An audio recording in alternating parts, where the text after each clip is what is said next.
Thank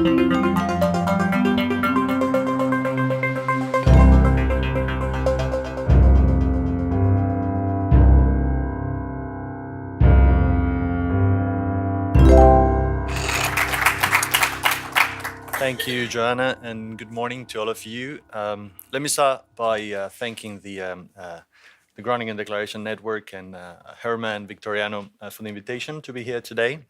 It's a great pleasure. Also, the University of Melbourne and the sponsors for outstanding hospitality. And in fact, you all, because I've learned an awful lot over the last couple of days. This is not necessarily all of things we cover, and it's been a great experience. So I come from the Center for Educational Research and Innovation, which is one small unit within the directorate. We do a lot of things. You may know programs like PISA, country reviews, and a number of other things. But this is more our forward-looking unit, Sari. And the question: what does the OECD have to say to this network? I believe 2 years ago in Malaga, many of you attended the presentation of my colleague Stefan, who then spoke about information systems in education, data systems, how we're mapping their evolution, what could be the next generation of systems. He also spoke about cross-border higher education, international student mobility. So 2 topics that are, I think, very close to the core interest of this network.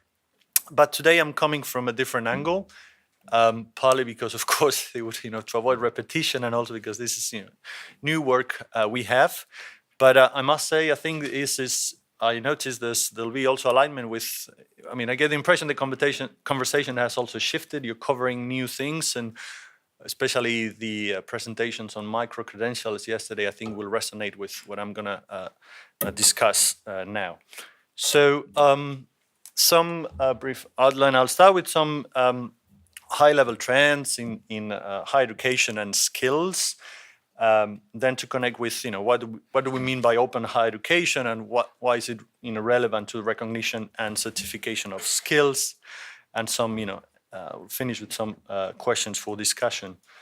So some trends. This was also presented yesterday by Francisco. So very briefly, and you all know the story quite well. Higher education systems continue to expand. This is showing that on average in OECD countries, that is advanced economies. If you compare, say, the generation, this data from 2013, people around the age of 30, people around the age of 60, 2 cohorts, parents, children, on average, the proportion of people who are attending tertiary education has grown by 15 percentage points, right? In the case of countries like South Korea, this is 50%, so massive expansion in the span of a generation. And now, on average, across the OECD, 40% of people aged 25 to 34 are getting tertiary education, right? In a country like Australia, it's a bit more, but this is, of course, a phenomenon you know quite well. The drivers, among others, are the returns to education in the labor market, employability, wages, etc. You're all quite familiar with this story. There are, however, some challenges that remain, and again, this was touched upon yesterday. I'm highlighting 2 because they're connected to the issue of open higher education. One is the equity challenge, and we know there's still very unequal participation rates in higher education by social background. So more inclusiveness is needed in the system. And also there is the cost challenge, right? Expenditure is also going up. And both countries and also individuals are looking for ways to contain costs of higher education. And again, open higher education might provide some answers to these challenges. Moving to what, this is the non-formal education, right? So we know participation rates are pretty high. What this is showing is also what we label non-formal education. And you will see that, again, on average across OECD countries, half of the working age adults report having participated in some type of non-formal education over the last year. And on average, they invest 120 hours a year on this. So this is a very substantial investment. What's in there? What's in non-formal education? Well, this is typically things, it's an umbrella concept, but, things that are non-full-time education. It could be on-the-job training, but it could be also open courses, distance learning, etc., etc. So there's a lot of non-formal education actually happening. And you cannot see it in this graph, but about 30%, a third of the provision of this non-formal education is actually done by higher education institutions. The other 2/3 by, labor market institutions, employers, etc., etc. But higher education institutions are also playing a role in this non-formal education. Let me now get to something a bit different, which is the changing skill requirements in our economies. What you see here is the evolution over time of the task composition of jobs in the US over the last 5 decades. This is a well-known figure from David Autor and collaborators. But basically, what it's showing is that over the last decades, what you see, the jobs, the tasks, the type of tasks that workers are required to do in an economy like the US, but this holds for other countries, similar economies, it's moving clearly, it's very clearly, the 2 lines going up are non-routine tasks, right? So these are things that are not necessarily well defined, well structured. They could be abstract tasks with a strong analytical component, but they could be also interpersonal. And basically the lines going down are the routine tasks, or non-routine, but also manual, right? So basically, all the things that can be easily automated, outsourced, these are becoming less relevant in our economies, and all the type of non-routine tasks are becoming the type of work we're required to do, more and more. So this is the trend up to 2009. What's, going to happen in the future?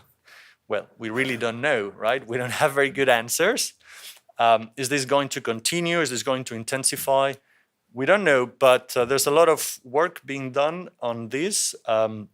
You probably have heard of this Oxford Martin study, and also there's a recent McKinsey report on this, arguing that up to 50% of jobs in the US and even more in other economies could be automated in the coming, 20 years. There are different methodologies for this type of analysis. We have our own estimates at the OECD, which yield more conservative figures, something like about, we say up to 10% of workers across OECD countries, are at risk of replacement by machines, in again, 20 years. But it's also the case that, for a quarter of jobs, half of the tasks you do, when you break down a job into different tasks, half of those could be automated.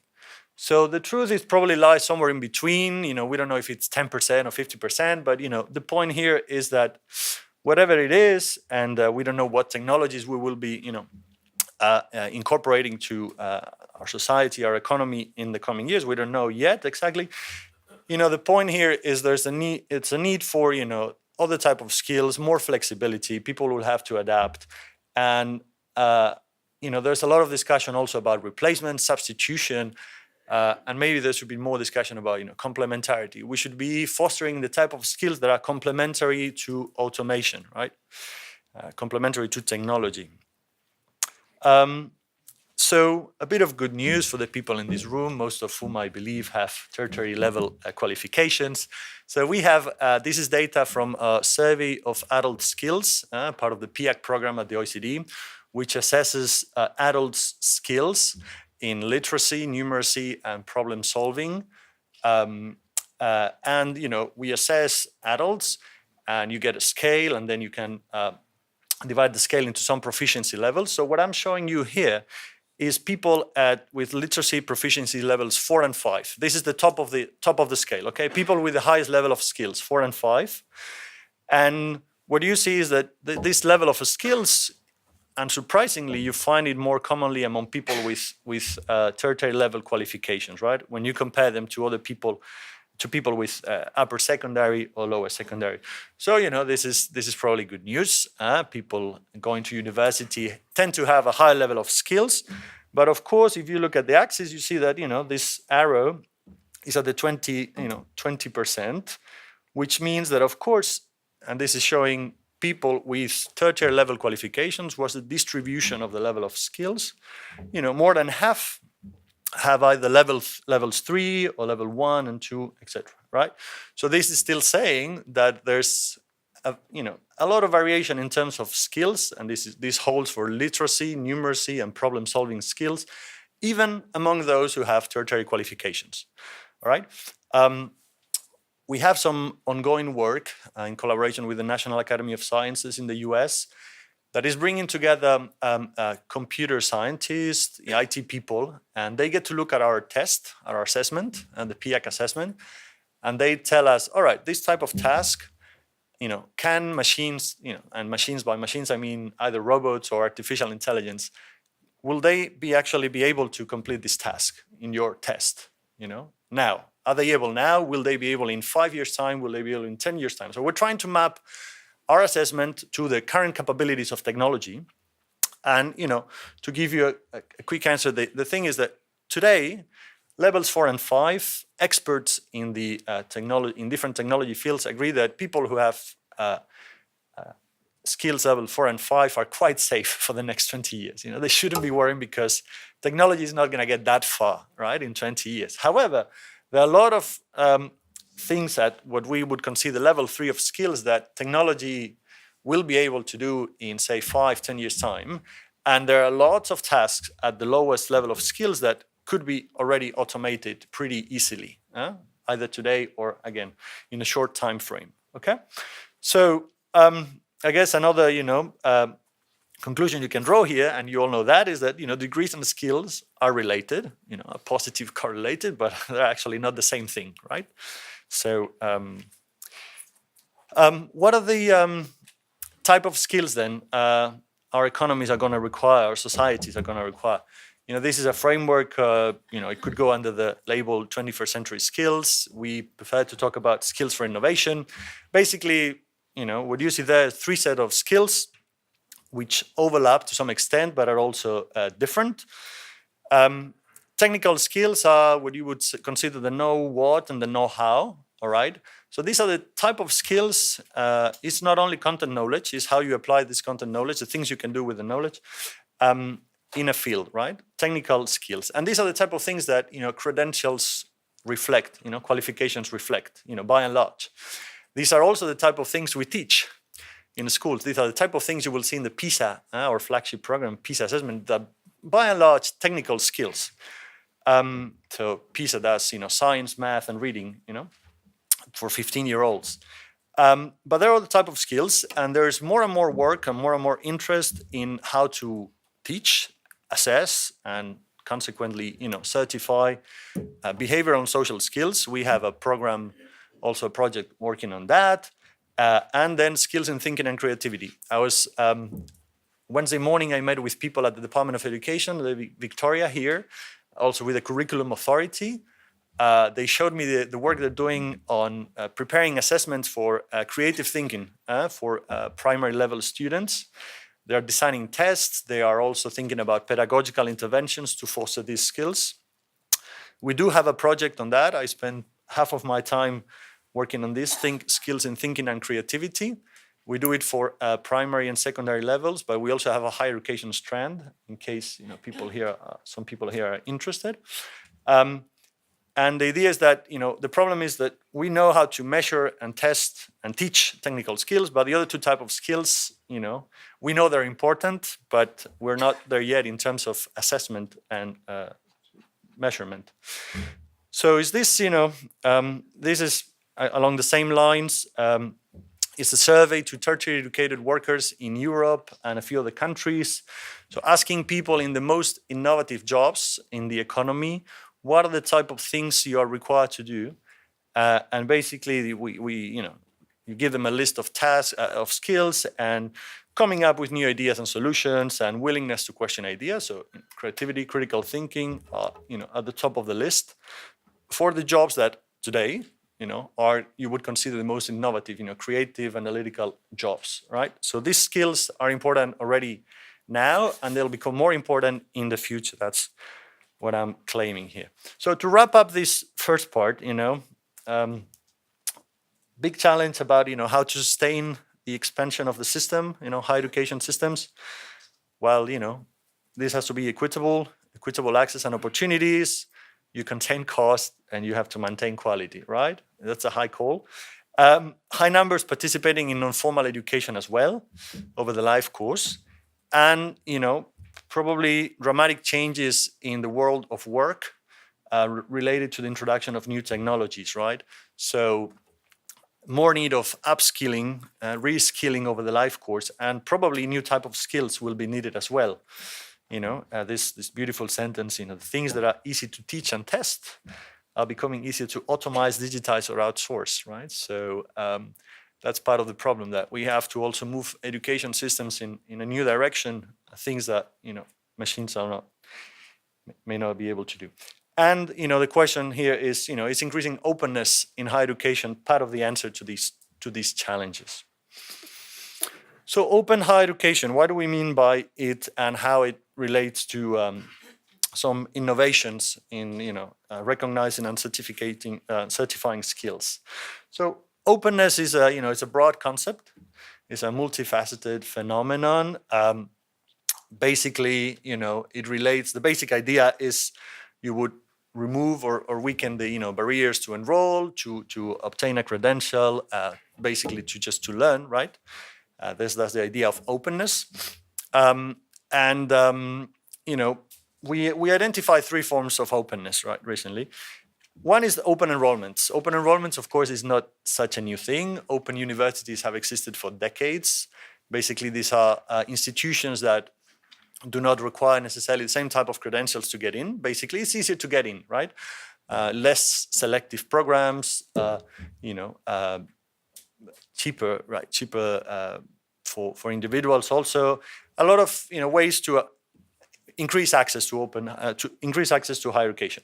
This is, of course, very important, but I'm not going to touch on it because I think it's less relevant to your interests. I'm going to focus instead on two other forms of openness. One is open learning through open educational resources, including MOOCs, but also face-to-face provision. This is open learning, and open degrees and open learning processes. And this is, I think it connects nicely with the presentation by Gregor and Matthew yesterday on, the flexibility to design your study plans and also competency-based assessment, right? So you'll see hopefully some connections there. So open learning, what do we mean by it? This is learning that does not lead to a higher education degree, okay? But it is structured around smaller bits of knowledge.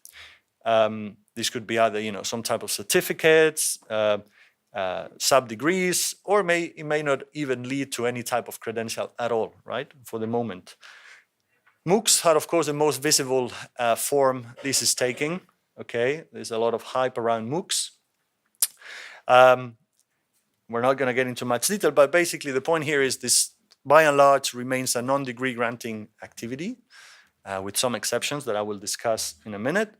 They tend to be free of charge and, online, accessible, etc. That's the openness part of MOOCs. And maybe sometimes when learners seek certification, they have to pay. That's a business model that some MOOCs are incorporating. Another form of open learning is what you can call open web-based learning. Some institutions represented in this room make very high quality content available for anyone to use.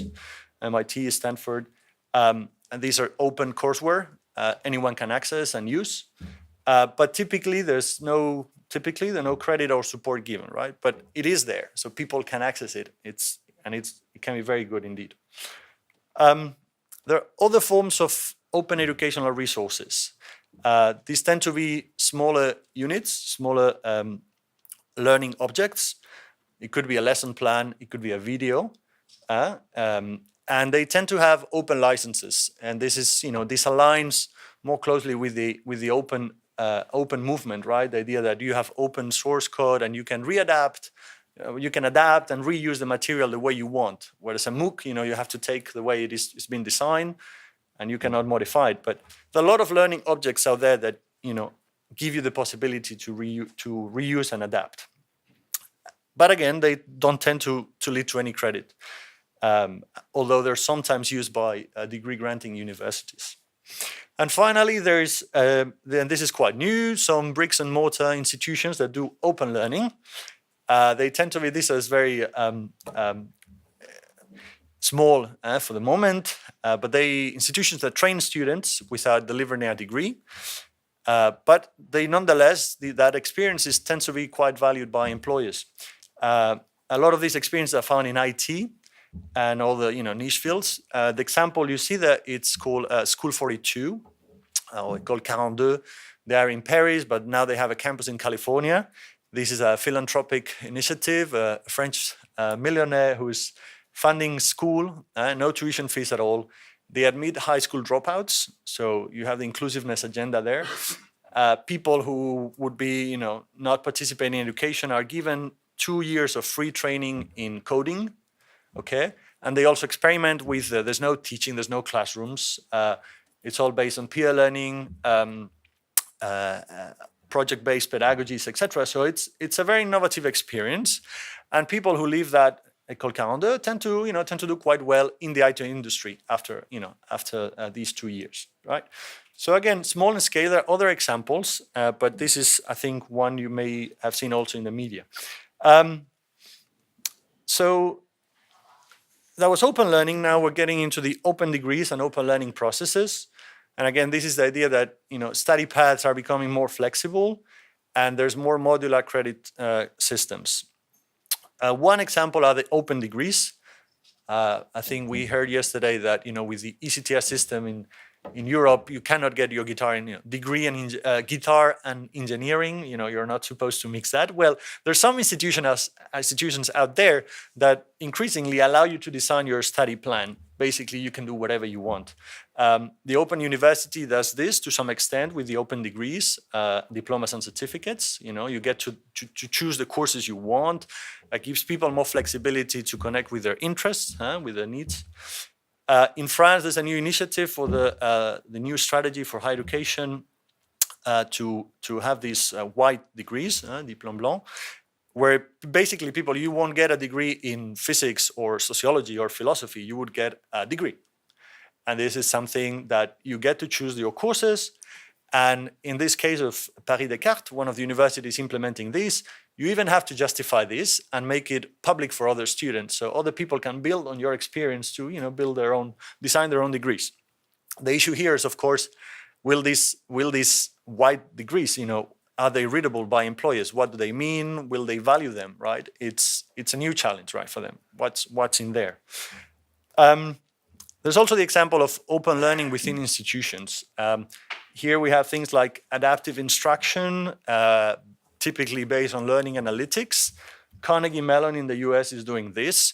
So here the idea is that you will take a course, and based on your own experience and the experience of other students, this is adaptive instruction. So the content might change, the pace of instruction might change. So the educational experience gets more personal, but it's not necessarily as uniform as it was before. So how would you, credentialize this? Should people get the same type of certificate after this, or it could vary what they're exposed to, students. And another example are of course, digital portfolios. I think most people here are familiar with this idea. That but basically the point is, this is opening up new opportunities to document, to do competency-based assessment.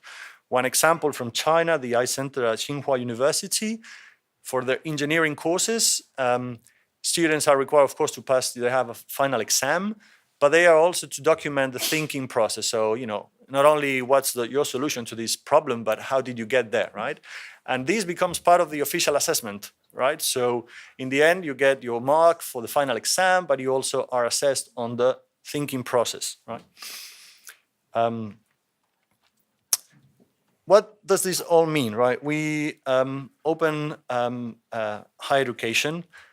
What it's leading to is that an increasing pressure on higher education institutions to, also certify prior learning, informal learning, open learning. Okay. In many countries in the OECD area, there are actually already systems in place, institutional and government, led, to recognize prior learning. I was told last night by an Australian that also, if you work for government here, after a number of years, you will get automatically you would get some certificate for that, recognizing your work experience. So this exists, but these systems tend to be costly for both for individuals and institutions, right?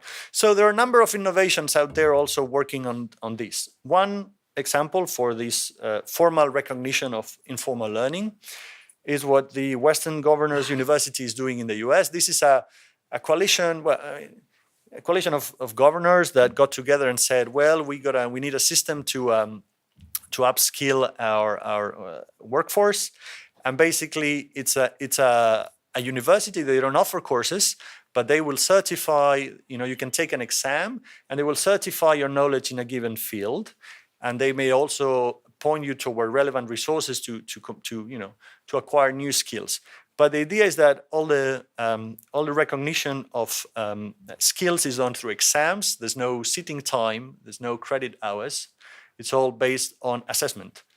And you can work towards your degree quite flexibly. Western Governors University. Another form of this is the formal recognition of open learning. And of course, MOOCs, there are many MOOCs out there, especially if you're a student enrolled in the institution that is producing the MOOC, that will accept the completion of the MOOC as a relevant coursework. They will give you credit for that. This is happening more and more, but tends to be restricted to students currently enrolled in the institution. Gregor spoke the other day as MOOCs are also as a way of funneling and selecting students. The example here is the MicroMasters. There's a group of universities in 7 countries that now recognize MOOCs on edX platform. And if you complete a series of MOOCs there, you might get an invitation or a reduced fee to do the second half of your master's at one of these institutions. So MOOCs are entry gate or supplementary to the face-to-face education. There's also, of course, the mutual recognition of credits between universities getting together and say, well, I recognize your MOOCs, you recognize mine, etc., based on trust, as it's been discussed here. And finally, I wanted to point out this new initiative in India, and maybe Indian colleagues can know more about it. It's something very recent, but it's, to our knowledge, the most ambitious and the only nationwide initiative to put all MOOCs in a single platform. And once the MOOCs have been approved, basically what it means is that if you complete a MOOC that is on that platform, all other institutions on the platform will have to accept this as valid work, will have to accept the marking done by the issuing institution. And that's at a national level. And we're talking, big numbers, again, India. So it's a very recent initiative. We will monitor these, and I invite you also to have a look at the website, because this is really ambitious. And finally, there's the informal recognition of open learning. This is done through open badges, endorsements on professional networking sites, things like that. There's also a form of certificate prior competencies, but it's maybe it's happening, but maybe less related to our interest here. So to conclude, some questions and some wrapping up. Basic argument: the future will require more recognition of prior learning and skills, more agile flows of information on people's credentials over the life course. This is not enough what you get at the end of your higher education. How can people make their skills more visible in a reliable way? And of course, portable and richer student data. And let's not forget that it's not only about portability, it's also about making portable a richer set of data. It's a piece of this puzzle.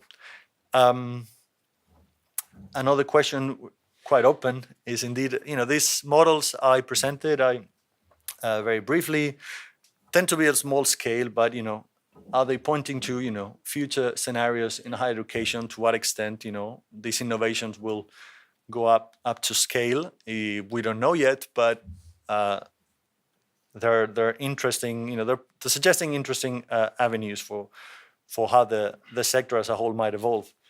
And finally, something that is open for discussion as well is there are a lot of already institutions that have promoted the recognition of foreign qualifications, and this is the example of the European ones. Is it possible that this type of institutions, incorporate to their agenda the recognition of open learning, right? Should it be the same players that have been doing this for foreign qualifications who do it for open learning? Should it be different players?